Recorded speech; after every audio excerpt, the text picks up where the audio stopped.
Ya hemos dicho antes la importancia de la Revolución Mexicana en la historia de nuestro país y cómo esta revolución incluso impactó y generó otras revoluciones en el mundo. Pero específicamente en el hemisferio de Jalisco, ¿qué pasó con el magisterio y qué pasó con las maestras? Hay historias desgarradoras, de esperanza, de mucho aprendizaje y que no solo son una parte histórica, aunque este episodio va a recordar la importante labor de maestras forjadoras de la revolución y también de maestras que dentro del magisterio, fuera y dentro de las aulas, están generando una nueva revolución en la niñez. Bienvenidas, bienvenidos y bienvenides. Quédate en Para Tomarlo en Cuenta. Muchas de las maestras pues fueron pioneras también sindicalistas, por ejemplo, y bueno, pues que muchas veces no podíamos separar tanto los temas, incluso en algunas nos vimos con la disyuntiva de si lo poníamos en el anterior como mujeres en política. Me acabé de enamorar, o me terminé de enamorar de esto cuando tuve mi primer grupo, que fue un grupo de primero, ¿no? Y que no sé, para mí era como tener un tesoro en las manos y que me lo habían concedido. Y yo decía, ¿yo quién soy para merecer esto? Para tener en mis manos estas joyas que son estos niños y que sus madres están allá y están confiando en que están en buenas manos. O sea, para mí, de verdad que creo que ahí fue donde me sentí verdaderamente afortunada. Dije, me están confiando esto, que es lo más maravilloso que tienen, ¿no? Como se ha ido enunciando en la academia, la calle, la casa, dentro de las familias, la estructura patriarcal se sostiene, entre otras cosas, porque se difumina el universo a cargo de las niñas, adolescentes y mujeres adultas, pero también porque los roles que se asignan se piensan como menores. Ha sido tan revolucionario tomar un fusil como estar a cargo de la enseñanza o la educación de las infancias. Pero si a esto le agregamos la radicalización de las ideas en las aulas, para romper esquemas del sistema, lo insignificante se vuelve portentoso. En la historia de Jalisco hay por lo menos 28 maestras que en el siglo pasado marcaron destino y pauta en un terreno, la educación, monopolizado por los hombres. Eso se descubre en el tomo 3 del Diccionario Biográfico Mujeres Prominentes que editó el Colegio de Jalisco. Las mujeres empezamos a tener más rastro, digamos, público desde las instituciones hasta épocas muy recientes, ¿no? Porque anteriormente, pues, las actividades en las que, pues, más bien se nos permitía, pues eran muy limitadas, entonces en ese sentido pues hay poca documentación, por ejemplo, pues de mujeres firmando documentos públicos, eso es ya como a partir del siglo XIX para acá es más frecuente, a menos de que fueran mujeres muy ricas, con la capacidad de hacer testamentos y demás, ¿no? Pero aún así las empezamos a rastrear, en el caso de las maestras, pues en los archivos tanto de la Secretaría de Educación Pública a nivel federal, como de la Secretaría de Educación Jalisco, que está pues también ahí en un piso especial, ahí en el Archivo Histórico de Jalisco, y de algunas publicaciones que estas científicas y maestras empezaron a tener desde finales del siglo XIX y que actualmente están resguardados en la Biblioteca Pública del Estado de Jalisco. También fue pertinente hacer entrevistas, pues tanto a descendientes de estas mujeres o a familiares. Algunas pues no están aquí en Jalisco, entonces afortunadamente pues tenemos ya esta herramienta del Zoom o pues las llamábamos por teléfono, o incluso a otras historiadoras o historiadores que habían escrito sobre ellas, como para pues preguntarles esto, ya es que nosotras no encontramos más rastro, a ver, platícanos, ¿no? Ya la historiadora Hilda Monraz Delgado nos decía que hay vestigios de los feminicidios que se cometieron durante el periodo de la Revolución Mexicana a mujeres determinadas a involucrarse en la lucha popular o también oponerse. Fíjate que mencionas cuestiones bien interesantes. Yo creo que fueron mujeres muy valientes. A lo mejor si tú me preguntaras en una o dos características, fueron mujeres muy valientes porque por lo regular desafiaron los estereotipos de su época. Claro, también parte del estereotipo de su época era que pues las maestras no se casaban, o sea, si se dedicaban a eso, pues tenían que sacrificar esta otra parte de casarse, de tener hijos, digamos, para ser las mamás de sus alumnos, ¿no? Entonces también eso era parte del estereotipo en el que encajaban. pero eran mujeres muy valientes, porque normalmente tuvieron que enfrentar situaciones muy difíciles, ¿no? Por ejemplo, recuerdo el caso de Rosa y Paula Navarro, y como ellas, pues muchas otras mujeres, ¿no? Es casi un patrón que encontramos a finales del siglo XIX.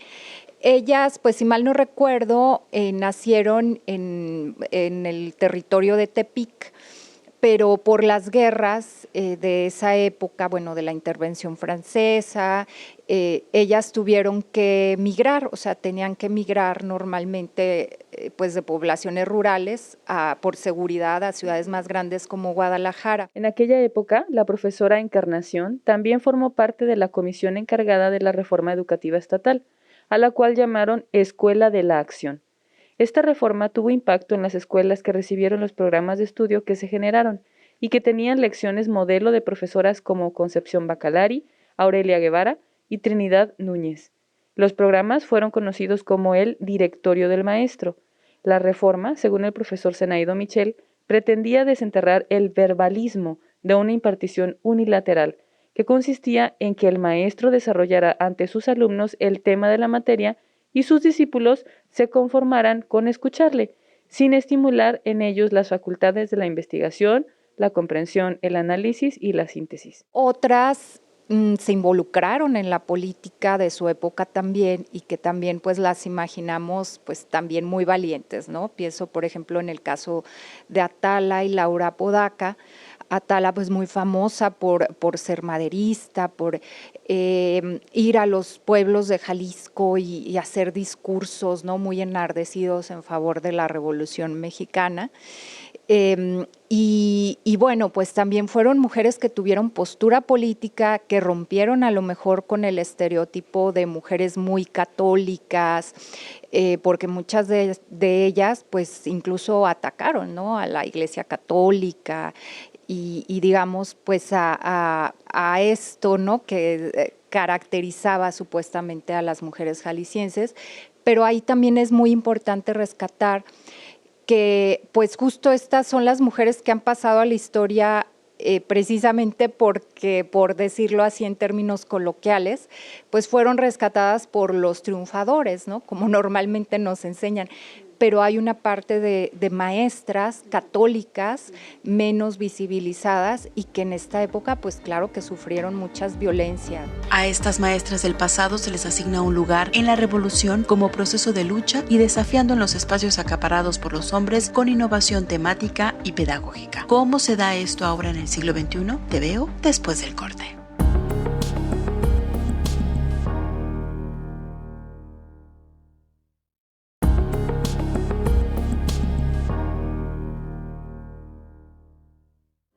Las calles y los espacios públicos donde se reconocen las luchas están masculinizados. Poco a poco aparecen mujeres, pero aquí y ahora son las maestras luchando día a día por los derechos humanos de la niñez o los derechos laborales las que resisten al sistema creando grietas en sus pares. Conozcamos a Mari, una maestra que mira en el mismo nivel de importancia el cuidado y los saberes. Infancia es destino, ¿no? Pero más allá de eso, yo tuve una infancia muy feliz porque yo fui hija de abuelos, entonces pues yo crecí con el amor de mis abuelos en una casa llena de comida y de risas, ¿no? Entonces los niños queremos comer. Tenía una abuela muy generosa en todos los sentidos, allá por la ribera de Chapala. Entonces, aparte que el pueblo y todo era pues un ambiente muy, muy cálido, ¿no? Y yo tuve una maestra en primer grado que me parecía muy bonita, ¿no? Físicamente era muy bonita y yo decía, todo el tiempo lo que veía era la maestra, porque pues voy a clase y veo a la maestra. Pero más allá de que era bonita, era linda en su persona y tal vez yo no recuerdo su lección, yo no recuerdo que me dijo la M con la A dice ma o tal número con tal número suma tal, pero yo me acuerdo que era cálida conmigo y eso es lo que yo me llevé y entonces yo recuerdo, jugábamos a muchas cosas, pero uno de los juegos era jugar a la escuelita, nos encantaba y desde luego pues yo era la maestra, ¿no? Entonces las puertas de metal estaban todas rayoneadas con gises porque yo era la maestra y les armaba ahí pupitres con tablas y todo y Creo que ella influyó mucho en mí, porque a esta edad que yo tengo, yo la recuerdo perfectamente. Solamente sé que se llamaba Amparo Becerra, no sé más. En ese tiempo, bueno, parece ser que era de aquí de Guadalajara. Y bueno, ya nunca volví más a saber de ella, ¿no? En la secundaria también, o sea, cada etapa yo he tenido maestras entrañables, como todo. Pero creo que todo nació ahí, nació precisamente ahí, en una infancia feliz. Al terminar la normal, afirma no sabía nada. Lo que la formó fue trabajar para pueblos originarios en la Sierra Virárica 2 años. El común denominador es que las niñas y los niños necesitan, yo veo muchos niños necesitados de, más allá de alfabetización, más allá de, pues de nuevos modelos educativos que creo que son indispensables, claro, pero hay muchos niños con necesidad de pan. Es increíble, pero los hay, a donde yo he ido, a todos los lugares donde yo he ido, y entonces eso creo que impide muchas cosas. Claro. Y entonces los maestros pues nos volvemos de todo, ¿no? Y tenemos que, tanto maestros como directivos, porque yo en la tarde soy directivo, vemos, ¿no? Vemos todo esto, entonces pues nos impide realmente a veces hacer muchas cosas que quisiéramos hacer más allá. Por más allá, se refiere a entender, no ignorar las condiciones de violencia y pobreza, logrando un aula donde quepan todos. Un día dije, voy a ir a buscar a Hugo, no sé por qué no viene, no lo conocía yo porque no estaba, no aparecía, pero ahí estaba su nombre, ¿no? Y entonces me acuerdo que fui a la tienda y le pregunté al señor, oiga, hay un niño que se llama así, usted sabe, sí, vive acá arriba. Y ya me subí a la escalerita, toco, y efectivamente sale el niño, pero con otro más pequeño, y yo me asomo poquito y pues no hay nadie, entonces yo dije, ya sé por qué no vas a la escuela, ¿no? Porque a lo mejor el de la tienda te echa un ojito y tú te quedas arriba, yo no sé, no lo sé, pero tampoco puedo estarlo entrevistando y cuestionándole por qué no vas, ¿no? Sino pues, oye, cuando puedas allá te espero en la escuela, pero nunca fue a la escuela, entonces hay muchos niños así en esas condiciones, ¿no? Y como eso, por ejemplo, en la pandemia nos permitió también conocer esas situaciones porque tuvimos visitas domiciliarias y entonces yo digo, a ver, ¿qué le pido a ese niño? Le pido un uniforme planchado y incluso los que ¿Le voy a evaluar eso? Ajá. Lo voy a evaluar. O ¿qué le pido? Hay un proyecto que hay que hacer unos platillos. ¿Qué le pido? ¿Que me lleve unos ingredientes para el platillo? No, entonces ahí es donde creo que tenemos que entrar con esa sensibilidad de saber qué le pido, porque tampoco no le voy a pedir, porque entonces lo estoy subestimando y no le estoy dando la oportunidad de que esté conviviendo con el resto. O sea, yo debo de saber que a cada uno le debo de dar diferentes cosas, porque no es cierto que somos iguales, no somos iguales, pero sí merecemos el mismo trato. María encabezó una de las primeras luchas colectivas que se dieron por la justicia en el caso de abuso sexual a varias niñas en una escuela del centro de la ciudad. Yo tuve en una ocasión un caso de abuso sexual. Y entonces, cuando una niña se atreve a mí a decirme, maestra, me pasó esto, yo no puedo decir, siéntate, estamos en la clase. Claro, ¿cómo sigue? Yo debo de decir, separa la clase, porque una clase no puede seguir mientras alguien le estropeó la vida a un ser humano y sobre todo que es un niño, ¿no? El derecho superior de las infancias. Yo no puedo permitir. Y entonces la clase se va a la basura, porque la clase no tiene razón de ser cuando la niña está recibiendo la lección de que mi maestra me escuchó o no me escuchó. Principio. Si yo no lo escuché, si yo no supe escucharla, ¿de qué me sirve que le enseñé muy bonito la clase y le enseñé a leer y le enseñé el cuidado de las plantas, de los seres humanos, todo lo que tú quieras, pero a ella no la supe escuchar? Entonces, ¿qué es primero? Primero son ellos. Primero son sus necesidades emocionales, físicas, y luego un niño feliz pues va a aprender. Claro que va a aprender. Yo he visto aprender a muchos niños, ¿no? Entonces, eso va primero. Y vuelvo a lo mismo, es el ejemplo, es ¿qué hizo mi maestra cuando yo le dije? ¿Qué hizo? Y ahí los enseñé a no callar. Feminismo básico de empatía y cuidados, de derechos humanos desde cómo pedir y garantías que no se reprimen. Algo tan simple, ¿me dejas ir al baño? Y yo le digo, a ver, ¿tú necesitas ir al baño? ¿No te debo de dejar o no deja? Porque yo me he dado cuenta de alguien que dice, no me dejó ir al baño. Y yo digo, espérame, es que ir al baño no es que tú querías ir al baño, es que tú necesitas ir al baño, ¿no? Y yo desde primero yo se los digo, a ver, ¿necesitas ir al baño? Solamente dime, maestra, voy a salir al baño.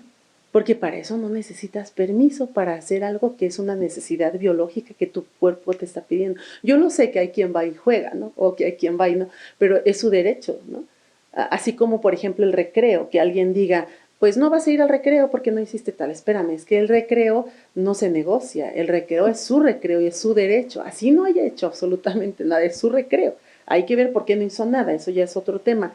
Y entonces yo les digo a ellos también, es tu recreo y es tu derecho, así como tienes deberes, tu deber es estar de aquí al recreo pues trabajando lo que tienes que hacer y ahora ya sigue tu recreo.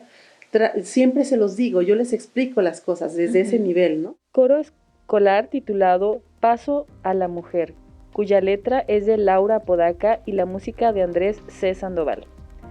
Vivir de la miseria, cuán triste vivir. Ganarse la vida, qué gran porvenir. Amar el trabajo, qué fuente sin fin. De bienes y goces que anhela el vivir. La patria nos llama también a la lid. Convoca a sus hijas, sus voces oíd. Que venga la niña también a servir. Que cure la herida del nombre Adalid. Que ame lo grande, desprecie lo vil. Comprenda lo bueno y sepa vivir. Que estudie lo serio y sepa seguir el recto camino que la haga feliz. Mujer animosa, podrás conseguir ser útil, ser libre, ser buena y feliz.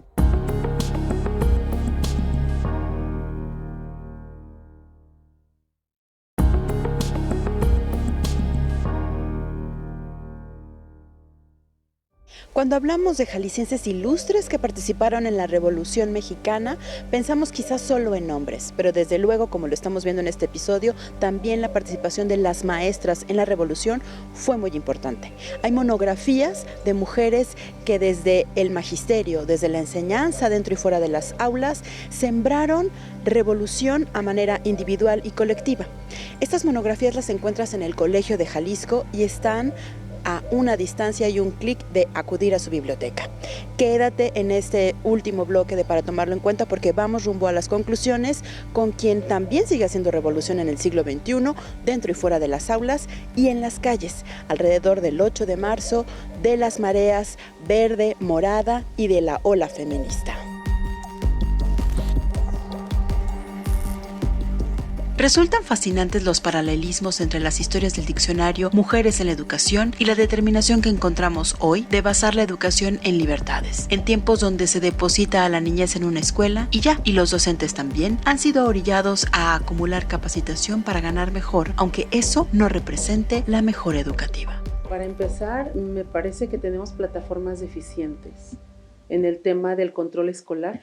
Yo como directivo lo sufro cuando tengo que entregar o cuando tengo que tener procesos de inscripción, de acreditación, etcétera. Hay muchos huecos que no se cubren y que quien tiene que dar la cara somos nosotros, ¿no?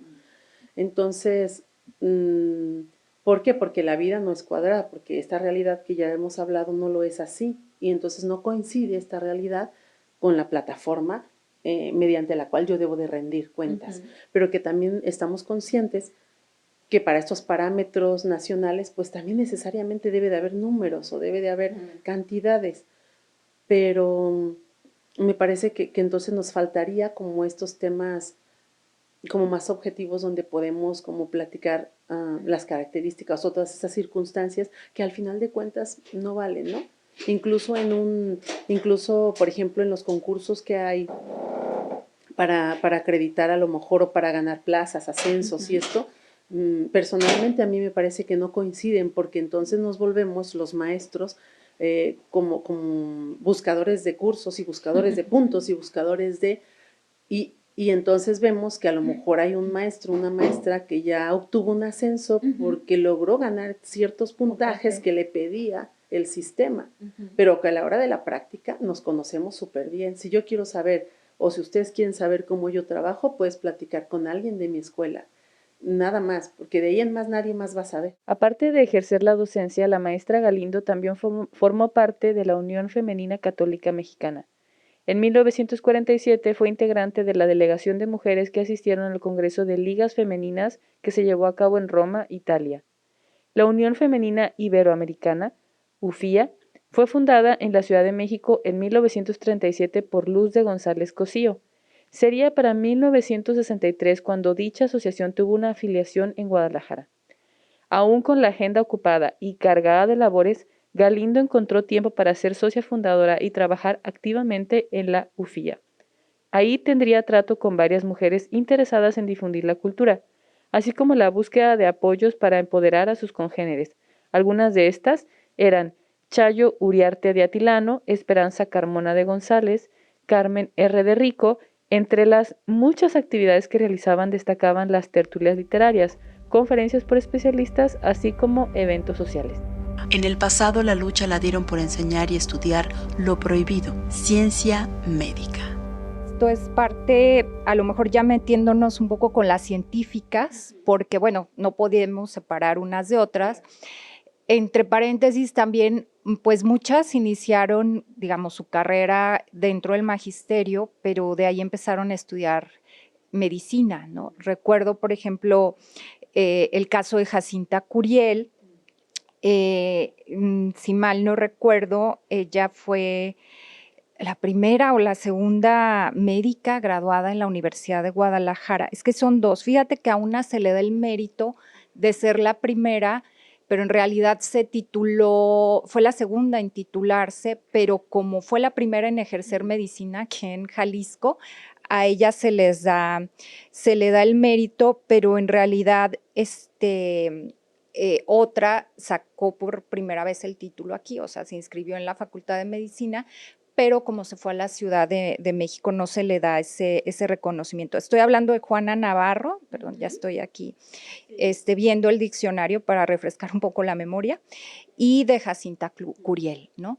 Entonces, bueno, pues ellas dos, pues claro que desafiaron los estereotipos al elegir esta carrera, porque pues tú sabes que desde el siglo XVIII venía este estigma de que las mujeres no debían estudiar medicina porque pues no podían ver cuerpos desnudos, ¿no? Y menos de hombres, ¿no? Entonces pues, las señoritas no podían estudiar medicina. Entonces ellas desafiaban ese, digamos, pues paradigma, ¿no? De su época en el que pues solo los varones podían acceder a este tipo de carreras. Para la también directora de un plantel de la Secretaría de Educación Jalisco, la escuela es humana y sirve para atender vacíos.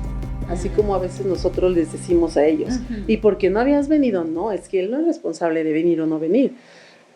Cada situación es una oportunidad de enseñarles a ellos cómo convivir, cómo respetar lo ajeno, porque se pierde dinero al por mayor y se me perdió mi peso y es una tragedia y tenemos que ver cómo resolver que se perdió ese peso, ¿no? Y que tengo materiales, yo les tengo juguetes y que se perdieron tantos insectos que teníamos, a ver qué vamos a hacer porque ya no tenemos los insectos. Yo creo que es muy bonito regresar y al rato ya aparecieron unos insectos, ¿no?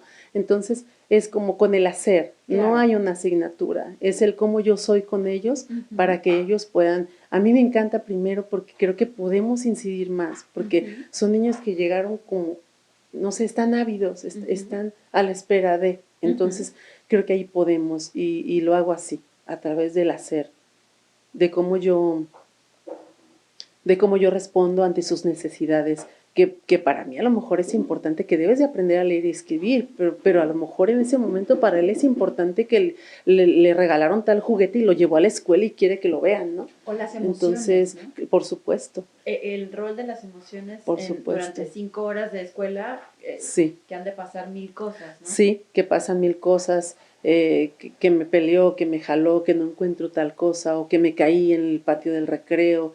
O sea, todos esos detalles que son simples, los tenemos que atender, porque más allá de que me quite tiempo, es una oportunidad para enseñarle la solidaridad, el respeto, la lealtad, eso se enseña ahí.